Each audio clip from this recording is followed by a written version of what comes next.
അപ്പോൾ നമ്മൾ കഴിഞ്ഞ വീഡിയോയിൽ ഇമേജ് ടാഗ് അതേപോലെ BR ടാഗ് HR ടാഗ് ഒക്കെയാണ് നോക്കിയത്. അപ്പോൾ ഈ വീഡിയോയിൽ നമുക്ക് വീഡിയോസ് എങ്ങനെ HTML എംബഡ് ചെയ്യാന്നാണ് നോക്കുന്നത്. അപ്പോൾ വീഡിയോസ് എംബഡ് ചെയ്യാൻ വീഡിയോ പറഞ്ഞിട്ടൊരു ടാഗ് ഉണ്ട്. വീഡിയോ ഓപ്പണിങ് ക്ലോസിങ് ഉണ്ട്. അതിൻ്റെ ഉള്ളിൽ വേറൊരു ടാഗ് ഉണ്ട്, സോഴ്സ് പറഞ്ഞൊരു ടാഗ് ഉണ്ട്.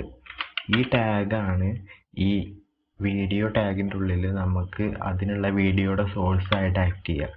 അപ്പോൾ ഈ സോഴ്സ് ടാഗിനുള്ളിൽ SRC ഈക്വൽ ടു പിന്നെ വീഡിയോക്കുള്ള പാത്ത്. അപ്പോൾ നമ്മുടെ ഈ ഫോൾഡറിൽ തന്നെയാണ് ഈ CF ഔട്ടർ പറയുന്ന ബിഫോർ.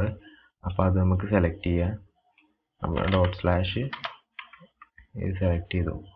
എന്നിട്ട് ഈ സോഴ്സ് ടാഗ് ക്ലോസ് ചെയ്തു.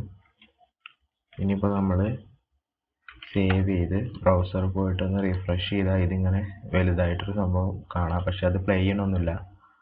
അപ്പോൾ നമുക്കിതിൻ്റെ ഹൈറ്റും വിഡ്ത്തും ഒന്ന് ആദ്യം അഡ്ജസ്റ്റ് ചെയ്യാം. അപ്പോൾ ഹൈറ്റ് ഈക്വൽ ടു ഇപ്പോൾ 320 കൊടുക്കാം. വിഡ്ത്ത് ഈക്വൽ ടു 240 എന്തെങ്കിലും കൊടുക്കാം. 240 കൊടുക്കാം. ഇപ്പോൾ ഹൈറ്റും വിഡ്ത്തും അഡ്ജസ്റ്റ് ചെയ്തിട്ടുണ്ടാവും, എന്നാലും പ്ലേ ആവുന്നുണ്ടാവില്ല. അപ്പോൾ ഇത് പ്ലേ ചെയ്യാൻ വേണ്ടിയിട്ട് നമ്മൾ ഇതിൽ വേണമെന്നുണ്ടെങ്കിൽ നമുക്ക് ഓട്ടോമാറ്റിക്കലി പ്ലേ ചെയ്യണമെന്നുണ്ടെങ്കിൽ ഓട്ടോ പ്ലേ പറഞ്ഞ് ഒരു ആട്രിബ്യൂട്ട് കൊടുക്കാം. അപ്പോൾ ഇനി എടുത്ത റീഫ്രഷ് ചെയ്ത വീഡിയോ ഓട്ടോമാറ്റിക്കലി പ്ലേ ചെയ്യണം. പക്ഷേ ഇത് നമ്മുടെ ബ്രൗസറിൽ ബ്ലോക്ക് ചെയ്തിട്ടിരിക്കുകയാണ്. അപ്പോൾ ബ്രൗസറിൽ block allow audio and video കൊടുക്കുക. എന്നിട്ടൊന്ന് റീഫ്രഷ് ചെയ്താൽ ഇത് ഓട്ടോമാറ്റിക്കലി പ്ലേ ആവാൻ തുടങ്ങും. ഇപ്പോൾ നമ്മുടെ വീഡിയോ ഓട്ടോമാറ്റിക്കലി പ്ലേ ആവുന്നുണ്ട്. ഇനിയിപ്പോൾ നമുക്ക് ഇതിൽ കൺട്രോൾസ് എന്ന് പറഞ്ഞൊരു ആട്രിബ്യൂട്ട് കൊടുക്കുകയാണെന്നുണ്ടെങ്കിൽ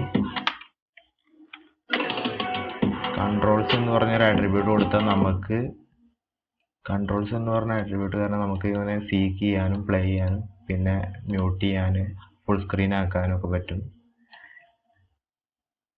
പിന്നെ അതേപോലെ തന്നെ ലൂപ്പ് പറഞ്ഞൊരു ആട്രിബ്യൂട്ട് ഉണ്ട്. അപ്പോൾ വീഡിയോ ഓട്ടോമാറ്റിക്കലി ലൂപ്പ് ചെയ്യാനൊക്കെ ഇത് യൂസ് ചെയ്യാം. ഇപ്പോൾ ഇത് ഇടയ്ക്കിടയ്ക്ക് പ്ലേ ആവുന്നത് നമ്മൾ ഓരോ പ്രാവശ്യം സേവ് ചെയ്യുമ്പോഴും ഇത് ഓട്ടോമാറ്റിക്കലി റിഫ്രഷ് ആവുകയാണ്. അതിന് നമുക്കൊരു എക്സ്റ്റൻഷൻ ഉണ്ട് ഇതിൽ. അതായത് എക്സ്റ്റൻഷൻസിൽ ലൈവ് സെർവർ ബൈ റിട്വിക് ഡേ. ഈ എക്സ്റ്റൻഷൻ നമ്മൾ ഡൗൺലോഡ് ചെയ്ത് ഇൻസ്റ്റാൾ ചെയ്യുക. അത് ഇൻസ്റ്റാൾ ചെയ്താൽ നമുക്ക് കുറേ ഗുണമുണ്ട്. അതായത് നമ്മളിപ്പോൾ ഓരോ ടൈം കോഡിൽ അപ്ഡേറ്റ് വരുത്തുമ്പോഴും നമ്മൾ ബ്രൗസറിൽ കയറിയിട്ട് റീഫ്രഷ് ചെയ്യേണ്ടി വരും. ഈ ഇതുണ്ടെന്നുണ്ടെങ്കിൽ നമുക്ക് റീഫ്രഷ് ചെയ്യേണ്ടി വരില്ല. അതായത് നമ്മൾ ഫയൽ സേവ് ചെയ്യുമ്പോൾ ഓട്ടോമാറ്റിക്കലി റീഫ്രഷ് ചെയ്യും. അപ്പോൾ നമുക്കത് റീഫ്രഷ് ചെയ്യേണ്ടി വരില്ല.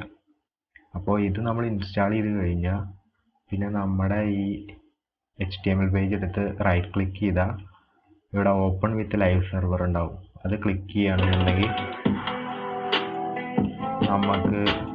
നമുക്ക് ഇത് ലോക്കൽ ഹോസ്റ്റ് പോർട്ട് 5500 ഇത് ഓപ്പൺ ആവും. അപ്പോൾ ഇത് ഓട്ടോമാറ്റിക്കലി റീഫ്രഷ് ആവും. ഇതിപ്പോൾ നമ്മളിപ്പോൾ ഈ ഓട്ടോ പ്ലേ ഓഫാക്കിയിടാം. പിന്നെ ഇപ്പോൾ നമ്മൾ ഇതൊന്ന് കമൻറ്റ് ചെയ്തിടുകയാണെന്നുണ്ടെങ്കിൽ ഓട്ടോമാറ്റിക്കലി റീഫ്രഷ് ആയിട്ടുണ്ട്. നമ്മൾ റീഫ്രഷ് ചെയ്യേണ്ട ആവശ്യമില്ല. പിന്നെ അത് തിരിച്ച് അതേപോലെ കൊണ്ടുവന്ന ഓട്ടോമാറ്റിക്കലി റീഫ്രഷ് ആയിട്ടുണ്ട്. അപ്പോൾ ഈ ലൈവ് സെർവർ നമ്മളിപ്പോൾ യൂസ് ചെയ്യുന്നതാണ് നല്ലത്. നമ്മളിങ്ങനെ ഇടയ്ക്കിടയ്ക്ക് റീഫ്രഷ് ചെയ്യേണ്ട ആവശ്യമില്ല. ഇനി നെക്സ്റ്റ് വീഡിയോയിൽ നമുക്ക് ഇവിടെ ഇൻലൈൻ സ്റ്റൈലിങ്, അതായത് നമ്മുടെ ഈ ടാഗ്സിൻ്റെ ഉള്ളിൽ തന്നെ സ്റ്റൈലിങ് ചെയ്യണത് നോക്കാം. പിന്നെ അതേപോലെ ഇൻറ്റേർണൽ CSS നോക്കാം. അതായത് ഇതിൻ്റെ ഉള്ളിൽ സ്റ്റൈൽ പറഞ്ഞൊരു ടാഗ് ഉണ്ട്. അതിൻ്റെ ഉള്ളിൽ എങ്ങനെയാണ് നമുക്ക് സ്റ്റൈലിങ് ചെയ്യാന്നുള്ളതൊക്കെ നെക്സ്റ്റ് വീഡിയോയിൽ ഡിസ്കസ് ചെയ്യാം.